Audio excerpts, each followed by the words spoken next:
let's quickly revise the potassium permanganate titration. Okay, we know that KMnO4 is a good oxidizing agent. अब हम लोग इसका oxidising behaviour देखेंगे अलग अलग मीडियम में, एसिडिक मीडियम में क्या होगा, बेसिक मीडियम में क्या होगा और न्यूट्रल मीडियम में क्या होगा. पहले हम देखते हैं कि इसका खुद का चेंजेस, मतलब एसिडिक मीडियम में KMnO4 किस में चेंज होगा, बेसिक में किस में होगा और स्ट्रांगली बेसिक और न्यूट्रल में. ठीक है, तो KMnO4 पहले खुद में कितने ऑक्सीडेशन स्टेट में है, मैग्नीज यहाँ पे, तो यहाँ पे है, ये इधर चला जाएगा -8 + 1, दैट मीन्स मैग्नीज यहाँ +7 पे है. ठीक है, अब ये +7 पे है. एसिडिक मीडियम में ये मैग्नीज +7 से कहाँ चला जाता है, Mn2+ पे. ओके, ये याद रखना.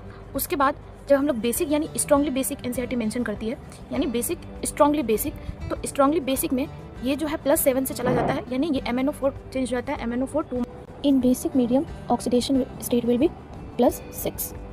ये हम बात कर रहे हैं स्ट्रॉन्ग बेसिक की. ठीक है, फिर उसके बाद न्यूट्रल की बात करें तो न्यूट्रल में KMnO4 चेंज हो जाता है MnO2 में. ठीक है, फिर हमने यहाँ एन फैक्टर कैलकुलेशन करी है, जिसमें एसिडिक मीडियम में एन फैक्टर 5 आएगा मेरा. ठीक है, उसके बाद जो स्ट्रॉन्ग बेसिक है उसमें एन फैक्टर 1, एंड जो स्लाइटली बेसिक या न्यूट्रल मीडियम है जिसमें N factor 3. So this was the N factor.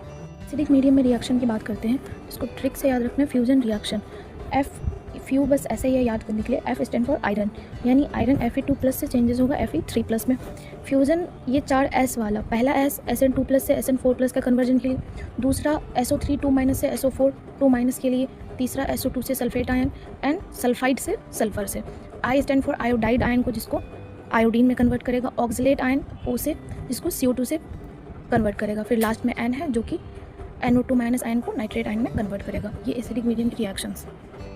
Factor देखें तो एन फैक्टर कैलकुलेशन आपको आता होगा, जिसमें से आयरन का 1 हो जाएगा, आयरन और आयोडीन बस एन फैक्टर 1, बाकी एस और ON जो है सबका एन फैक्टर 2. नेक्स्ट रिएक्शन है हमारा न्यूट्रल और बेसिक मीडियम. ये बस ये इक्वेशन याद रखना है. ये तो पहले ही पढ़ चुके हैं कि KMnO4 MnO2 में कन्वर्ट होता है. याद क्या रखना है कि न्यूट्रल और या बेसिक मीडियम में, मतलब slightly basic, not strong basic. Strong basic वाला रिएक्शन दिया नहीं है एनसीईआरटी में. न्यूट्रल और बेसिक मीडियम में सिर्फ आयोडाइड जो आयन है वो आयोडेट में कन्वर्ट होता है. एन फैक्टर आप निकाल सकते हैं, कैसे निकालेंगे, तो इसका अगर इसमें आप कन्वर्जन देखो तो ये कितने में है, आयोडीन यहाँ पे +7 में है, राइट. तो एन फैक्टर क्या हो जाएगा, 7 - 1, तो ये हो जाएगा 6. तो this was the whole KMnO4 titration.